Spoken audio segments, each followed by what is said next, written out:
السلام علیکم ورحمۃ اللہ وبرکاتہ۔ استقبال ہے آپ کا voice of humanity YouTube channel میں۔ میں ہوں آپ کا میزبان شیخ شعیب ندوی۔ الحمدللہ آپ کو اطلاع دیتے ہوئے بڑی خوشی اور مسرت ہو رہی ہے کہ voice of humanity YouTube channel کے زیر اہتمام آن لائن 10 روزہ اجلاس بعنوان ماہ محرم الحرام کا پیغام امت مسلمہ کے نام منعقد ہونے جا رہا ہے۔ مقصد یہ ہے کہ امت مسلمہ کے ذہنوں میں ماہ محرم کا اصل مقصد صحیح اور مستند واقعات کی روشنی میں پہنچ سکے اور معاشرے کو من گھڑت واقعات اور جھوٹے واقعات سے باخبر کرے تاکہ امت مسلمہ ان چیزوں سے بچ سکے۔ اس جلسے کا آغاز میں قرآن کریم کی تلاوت سے کرنے کے لیے قاری صاحب کو مدعو کرتا ہوں ایک شعر کے ساتھ۔ قرآن کی تلاوت سے آغاز ہو جلسے کا، قرآن کی تلاوت سے آغاز ہو جلسے کا، اس نور سے پا جائے ہم راستہ منزل کا۔ قاری عتیق الرحمن صاحب۔ اعوذ باللہ من الشیطان الرجیم، بسم اللہ الرحمن الرحیم۔ ان عدت الشہور عند اللہ 12 شہرا فی کتاب اللہ یوم خلق السماوات والأرض منها 4 حرم ذلك الدين القيم فلا تظلموا فيهن أنفسكم وقاتلوا المشركين كافة كما يقاتلونكم كافة واعلموا أن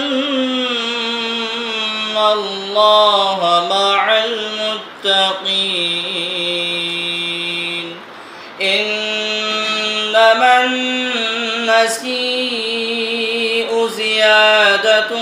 وفي الكفر يضل به الذين كفروا يحلونه عاما ويحرمونه عاما ليواطئوا عدة ما حرم الله فيحلوا ما حرم الله زين لهم سوء أعمالهم والله لا يهدي القوم الكافرين۔ صدق اللہ العظیم۔ تلاوت کے بعد 10 روزہ آن لائن اجلاس ہوگا۔ اسی مناسبت سے ہم جالنہ شہر اور اطراف کے معزز علماء کرام سے آپ حضرات کو مستفیض فرمائیں گے۔ اسی کے کڑی جالنہ شہر کے ایک ادارے مدرسہ عربیہ فیض العلوم چندنجھیرہ جالنہ کے معزز و مکرم استاذ حضرت مولانا مرزا سرور بیگ صاحب قاسمی، استاذ تفسیر و حدیث مدرسہ عربیہ فیض العلوم جالنہ، آپ حضرات سے اسلامی سال کا آغاز تاریخ کی روشنی میں اس عنوان پر اپنے اظہار خیال فرمائیں گے۔ ان الحمد للہ والصلاة والسلام علی رسول اللہ، اما بعد، قال اللہ تعالی الشمس والقمر بحسبان، صدق اللہ مولانا العظیم۔ قابل احترام دینی بھائیوں، آج سے نئے سال کا آغاز ہو رہا ہے، نیا ہجری سال۔ کل تک ذی الحج کا مہینہ تھا، ذی الحج کی آخری تاریخ 30 تاریخ تھی اور سن 1443 تھا، اور آج سے سن 1444 شروع ہو رہا ہے۔ اللہ تعالیٰ نے اس پوری کائنات کو ایک عظیم الشان مقصد کے ساتھ بنایا ہے اور پوری حکمت کے ساتھ اس کائنات کا نظام اللہ تعالیٰ چلا رہے ہیں۔ اللہ تعالیٰ نے اس دنیا میں انسانوں کے فائدے کے لیے رات اور دن کا نظام بنایا اور سورج اور چاند کو حساب اور کتاب کا ذریعہ بنایا۔ چاند اور سورج کے ذریعے سے مہینے اور سال کی گنتی ہوتی ہے۔ دنیا میں تاریخ کو جاننے کے یہ 2 طریقے ہمیشہ سے رائج رہے ہیں، ایک شمسی کیلنڈر یا تقویم یا جنتری اسے کہیے، اور دوسرے قمری جنتری تقویم اور کیلنڈر ہے۔ یہ بہت قدیم زمانے سے اس کا سلسلہ جاری ہے اور اس کی ہر وقت ضرورت رہی ہے۔ جس وقت حضور اکرم صلی اللہ علیہ وسلم دنیا میں تشریف لائے تھے، اس وقت مختلف طرح کی تقویمیں جزیرۃ العرب میں اور دنیا کے مختلف حصوں میں جاری تھی۔ خود ہمارے ملک میں بھی شمسی اور قمری تقویمیں جاری تھی۔ حضور اکرم صلی اللہ علیہ وسلم کے بعد جب خلافت اسلامیہ کا نظام قائم ہوا اور حضرت امیر المومنین سیدنا عمر فاروق رضی اللہ تعالیٰ عنہ کے زمانے میں اسلامی مملکت کے حدود دنیا کے اکثر حصے تک پھیل گئے، تو اس وقت ضرورت محسوس ہوئی کہ ایک علیحدہ اسلامی تقویم ہونی چاہیے۔ حضرت عمر رضی اللہ تعالیٰ عنہ نے اپنے مجلس شورا کے معزز صحابہ کرام کو مدعو فرمایا اور ان سے اس سلسلے میں گفتگو کی۔ اب تک کی صورتحال یہ تھی کہ واقعات لکھے جاتے تھے، تاریخ لکھی جاتی تھی اور اس کے مہینے لکھے جاتے تھے، لیکن سن نہیں لکھا جاتا تھا۔ تو پریشانی یہ تھی کہ یہ کیسے پتہ چلے کہ یہ کس سال کا واقعہ ہے۔ تو حضرت عمر رضی اللہ تعالیٰ عنہ نے صحابہ کرام کے سامنے یہ بات رکھی، تو اس بات پر اتفاق ہوا کہ ایک نئی تقویم کا آغاز ہونا چاہیے، اسلامی تقویم کا آغاز۔ پھر اس سلسلے میں یہ گفتگو ہوئی کہ اسلامی تقویم کا آغاز کہاں سے کیا جائے۔ دنیا میں جو کیلنڈر بنے ہیں اور تقویم جاری ہوئی ہے، جنتریہ وجود میں آئی ہے، وہ یا تو کسی بڑی شخصیت کے پیدائش سے ان کا آغاز ہوتا ہے، یا کسی بڑی شخصیت کے وفات سے وہ شروع ہوتی ہے، یا کسی بڑی فتح سے ان کا سلسلہ وجود میں آتا ہے، یا کوئی بڑا واقعہ جو دنیا میں پیش آتا ہے وہاں سے کوئی نئی تقویم شروع ہوتی ہے۔ جیسے دنیا میں اس وقت جو سن عیسوی رائج ہے، بتایا جاتا ہے کہ اس کا آغاز جو ہے حضرت عیسیٰ علیہ السلام سے ہے۔ ایسا کہا جاتا ہے، مشہور یہی ہے۔ بعض لوگ اس طرح سے کہتے ہیں کہ حضرت عیسیٰ علیہ السلام کے آسمان پر اٹھائے جانے، یعنی ہم مسلمانوں کے عقیدے کے مطابق، ہم مسلمانوں کا عقیدہ یہ ہے کہ حضرت عیسیٰ علی نبینا علیہ السلام کو آسمان پر اٹھایا گیا، اور دوسرے لوگ وہ بھی ہے جو ان کے تعلق سے ان کی وفات کا اعتقاد رکھتے ہیں، بہرحال تو یہ خیال کیا جاتا ہے کہ حضرت عیسیٰ علیہ السلام کے آسمان پر اٹھائے جانے سے اس تاریخ کا آغاز ہوتا ہے۔ اور بھی مختلف تقویمیں دنیا میں رائج ہے، اس وقت بھی رائج ہے، جو شمسی بھی ہے اور قمری بھی ہے، لیکن جب صحابہ کرام رضی اللہ تعالیٰ عنہ کے زمانے میں یہ بحث شروع ہوئی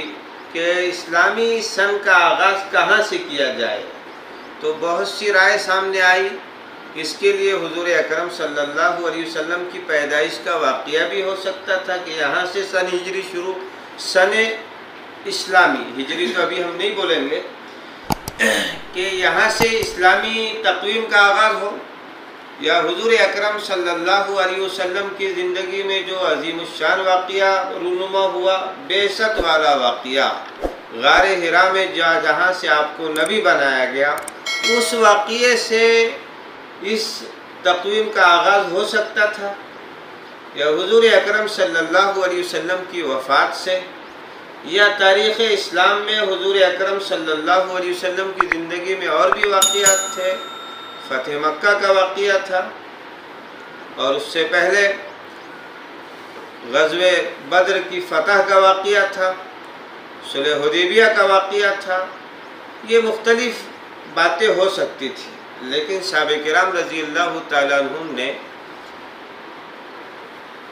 جس بات پر اتفاق کیا، روایتوں میں آتا ہے کہ حضرت عمر بن خطاب رضی اللہ تعالیٰ عنہ نے حضرت علی رضی اللہ تعالیٰ عنہ کی رائے کے مطابق حضور اکرم صلی اللہ علیہ وسلم کے ہجرت والے واقعے سے سن اسلام کا آغاز کیا، اسلامی تقویم کا آغاز کیا۔ یہاں اسلام کی تقویم کا آغاز سن ہجری سے کرنے میں ایک بڑا پیغام امت کے لیے ہے۔ ایک تو اسلام کا جو نام ہے وہ نام بھی ایک پیغام پر ہے، ایک جذبے پر ہے، انسان کی اطاعت اور فرمانبرداری پر ہے۔ دوسرے جو مذاہب ہیں ان کی نسبت بھی شخصیات کی طرف ہے، جیسے عیسائی، حضرت عیسیٰ علیہ السلام کی طرف ان کی نسبت کی جاتی ہے کہ یہ عیسائی ہے، یعنی اس کا حضرت عیسیٰ علیہ السلام نے جس کے مطابق زندگی گزاری، ایسا کہا جاتا ہے۔ لیکن اسلام کے تعلق سے اسلام کا جو نام رکھا گیا وہ حضور اکرم صلی اللہ علیہ وسلم کی ذات اقدس کے نام پر نہیں رکھا گیا، بلکہ پیغام پر رکھا گیا، ایک جذبے پر رکھا گیا۔ اسلام کے معنی ہے تابعداری کے اور فرمانبرداری کے، تو اسلام کے نام کے اندر خود یہ پیغام ہے کہ جو لوگ اسلام قبول کریں، جو لوگ مسلمان کہلاتے ہیں، ان کے اندر اطاعت، فرمانبرداری اور اللہ کے سامنے تابعداری والا جذبہ ہونا چاہیے۔ اسی طریقے سے اسلامی سن کا جو آغاز ہوا ہجرت والے واقعے سے، ہجرت کا مطلب یہ ہے کہ جس علاقے کے اندر اللہ کے حکموں کے مطابق زندگی گزارنا مشکل ہو جائے، آزادی کے ساتھ اسلام پر زندگی نہ گزاری جا سکے، تو اللہ کے لیے اس علاقے کو چھوڑ کر کسی ایسے علاقے میں چلے جائے جہاں آزادی کے ساتھ اللہ کے حکموں کے مطابق زندگی گزاری جا سکے۔ اور اللہ تعالیٰ کے حکم سے صحابہ کرام نے اور اس کے بعد حضور اکرم صلی اللہ علیہ وسلم نے مکہ مکرمہ جیسے وطن سے، جہاں اللہ کا گھر تھا اور ہے، اور جہاں حضور اکرم صلی اللہ علیہ وسلم پیدا ہوئے تھے، جہاں آپ کی تقریباً 50-53 سالہ زندگی آپ کی گزری تھی، جس سے آپ کو اتنی محبت تھی کہ ہجرت کے وقت جب آپ مکہ مکرمہ سے باہر ہوئے تو آپ کعبۃ اللہ کی طرف اور مکہ مکرمہ کی طرف متوجہ ہو کر فرمانے لگے کہ اے مکہ، مجھے تجھ سے محبت ہے، اگر تیرے یہاں کے رہنے والے لوگ مجھ کو نہ نکالتے تو میں ہرگز نہیں نکلتا، لیکن ایک بڑے مقصد کے لیے، اللہ کی اطاعت اور فرمانبرداری کے لیے، اللہ کے دین پر قائم رہنے کے لیے، اپنے ایمان کی اور اسلام کی حفاظت کے لیے حضور اکرم صلی اللہ علیہ وسلم نے اور صحابہ کرام نے یہ قدم اٹھایا تھا، اور یہاں سے اسلام کے پیغام کے اندر ترقی ہوتی ہے، اسلام آگے بڑھتا ہے، اور پھر وہ وقت آتا ہے کہ پورے جزیرۃ العرب میں حضور اکرم صلی اللہ علیہ وسلم کی زندگی میں اور آپ کے بعد ساری دنیا تک یہ پیغام پھیلتا ہے۔ تو ہجرت کا جو واقعہ ہے، ہجرت کا یہ واقعہ مسلمانوں کو یہ پیغام دیتا ہے کہ جہاں جس علاقے کے اندر ہم دین کے مطابق زندگی نہیں گزار سکتے، ایسے علاقے کو چھوڑ کر اس علاقے کی طرف چلے جائے جہاں دین کے مطابق زندگی گزارنا ممکن ہے۔ اور اس میں پیغام یہ ہے کہ اصل ایمان ہے، اصل دین ہے، اصل اللہ اور اس کے رسول کی تابعداری ہے۔ اس کے لیے سب کچھ قربان کیا جا سکتا ہے، سب کچھ چھوڑا جا سکتا ہے۔ اور جب مسلمانوں کے اندر یہ جذبہ پیدا ہو جاتا ہے کہ اللہ کے حکم کو ہر حال میں پورا کرنا ہے، تو اس کے بعد پھر فتوحات کا سلسلہ شروع ہوتا ہے، اللہ کی طرف سے نصرت اور مدد ہوتی ہے، حالات بدلتے ہیں، اور بظاہر حالات جس رخ پر جاتے ہوئے نظر آ رہے تھے، تاریخ میں تبدیلی آتی ہے اور حالات بدل جاتے ہیں۔ آج بھی ہم آج سے 1444 سن ہجری کا آغاز ہو رہا ہے، یہ سن ہجری کا واقعہ ہم کو یہ ہمت دیتا ہے، ہم کو یہ حوصلہ دیتا ہے کہ ایمان کے لیے جس طرح کی قربانی دینے کی ضرورت پڑے، بندے مومن کو اس کے لیے تیار رہنا چاہیے، اس کے لیے اپنے جو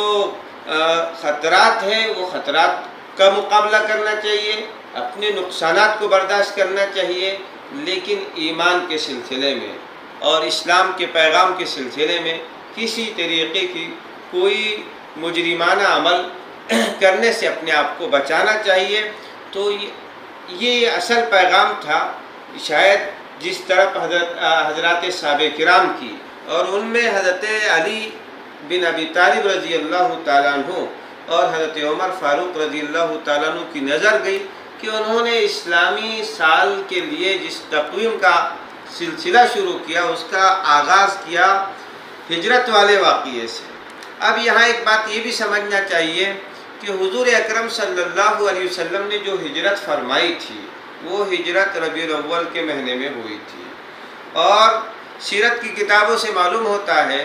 کہ 12 ربیع الاول کو حضور اکرم صلی اللہ علیہ وسلم قباء میں یا مدینہ منورہ 12 ربیع الاول کو پہنچے تھے، لیکن جب یہ تقویم وجود میں آئی تو تقویم کا آغاز ربیع الاول سے نہیں کیا گیا، بلکہ ربیع الاول سے پہلے 2 مہینے پہلے، 2 مہینے 12 دن پہلے، یعنی محرم الحرام کے 1 تاریخ سے آغاز کیا گیا۔ اس لیے کہ جو 12 مہینے تھے، یہ 12 مہینے جو سن پہلے شروع ہوتا تھا عربوں کے یہاں، تو وہ محرم الحرام ہی سے شروع ہوتا تھا۔ ابھی قاری صاحب نے سورہ توبہ کی جو آیت تلاوت کی، ان عدت الشہور عند اللہ 12 شہرا فی کتاب اللہ، اس آیت میں اللہ تعالیٰ نے اس بات کا تذکرہ فرمایا کہ جب اللہ تعالیٰ نے آسمان اور زمین کو پیدا کیا تھا اور دن اور رات کا نظام اللہ تعالیٰ نے بنایا، اسی وقت سے 12 مہینوں کا سلسلہ شروع ہوا، اور یہ جو قمری مہینے شروع ہوتے تھے وہ محرم الحرام سے شروع ہوتے تھے اور ذی الحجہ پر ختم ہوتے تھے۔ تو سن ہجری کا آغاز محرم الحرام سے کیا گیا اور اس کی انتہا جو ہے ذی الحجہ پر ہوتی ہے۔ یہ سارے مہینے بہت مقدس مہینے ہیں۔ یہ چونکہ نیا سال شروع ہو رہا ہے، نیا سال شروع ہونے کے اعتبار سے احادیث میں کچھ دعائیں ہم کو ملتی ہے، وہ دعاؤں کا اہتمام ہم کو کرنا چاہیے۔ یوں تو جب بھی چاند نظر آئے، ہر مہینے کا چاند نظر آئے، تو اس سلسلے میں حدیث شریف میں دعا ہے کہ حضور اکرم صلی اللہ علیہ وسلم دعا فرماتے تھے، اللہم احلہ علینا بالامن والایمان والسلامت والاسلام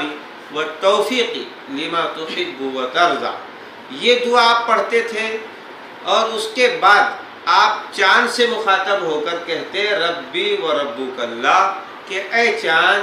میرا اور تیرا رب جو ہے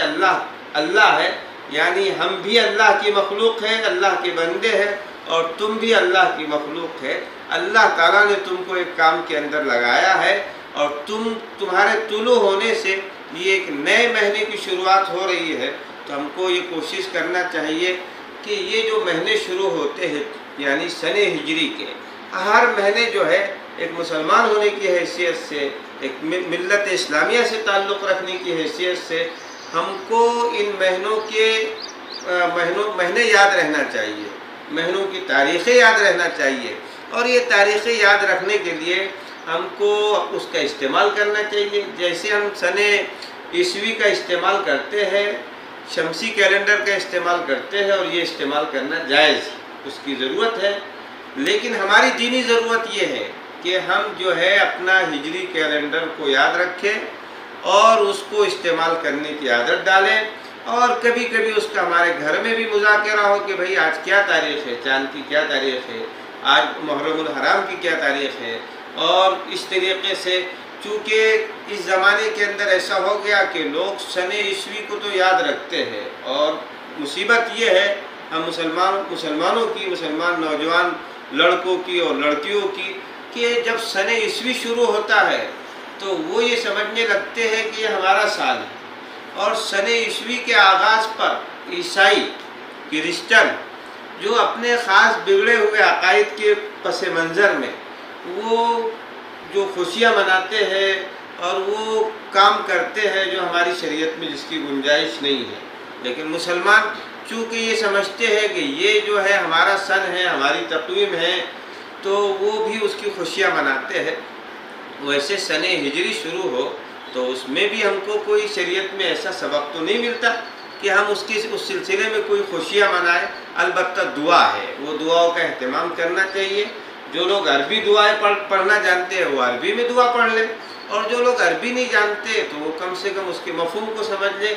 تو اس سلسلے میں جو دعا ہے وہ بھی اس طریقے سے جیسے مہینے کی دعا ہے ایسے سال کی بھی دعا ہے. اللہم احلہ علینا بالامن والایمان والسلامتی والاسلام ورضوان من الرحمن وجوار من الشیطان. کہ حضور اکرم صلی اللہ علیہ وسلم یہ دعا سکھاتے تھے کہ اللہ یہ جو سال ہے یہ سال ہمارے لیے امن والا اور ایمان والا، اسلام والا، سلامتی والا بنا دیجئے. اور یہ سال ہمارے لیے ایسا بنا دیجئے کہ رحمان یعنی اللہ تعالی ہم سے راضی رہے، اللہ کی رضوان یعنی اللہ کی خوشنودی ہم کو حاصل ہو. وجوار من الشیطان، اور شیطان سے ہماری حفاظت ہو. تو یہ نئے سال کے آغاز میں گویا ہم اللہ تعالیٰ کی طرف متوجہ ہو رہے ہیں اور اللہ تعالیٰ سے ہم دعا کر رہے ہیں کہ یہ سال ہمارا امن و امان والا ہو، اللہ کی فرما برداری والا، سلامتی والا ہو. ایسا سال گزرے، ایسے مہینے گزرے، ایسے ہفتے اور ایسے دن گزرے، اور ایسے ہمارے گھنٹے اور دین کے شب و روز کی گھڑیاں ہماری اس طریقے سے گزرے کہ اللہ تعالیٰ ہم سے راضی ہو اور اللہ کے رسول صلی اللہ علیہ وسلم ہم سے راضی ہو اور شیطان سے ہماری حفاظت ہو. تو بہرحال یہ پورے سن ہجری کے خلاصے کو ہم ان دعاؤں کے آئینے میں سمجھنا چاہیں تو سمجھ سکتے ہیں کہ اس موقع پر یہ نیا سال جو شروع ہو رہا ہے ہم کو دل و جان سے اللہ کی طرف متوجہ ہونا چاہیے اور آئندہ کے لیے دعائیں کرنا چاہیے اللہ تعالیٰ سے کہ آئندہ کا جو سال ہے یا جو مہینے ہیں، جو ہفتے ہیں، جو اوقات ہے، یہ اللہ کی خوشنودی کے ساتھ گزرے، شیطان سے حفاظت کے ساتھ گزرے. اور چونکہ پچھلا سال رخصت ہو رہا ہے تو ایک مومن کا کام یہ بھی ہے کہ اپنی ماضی کے زندگی میں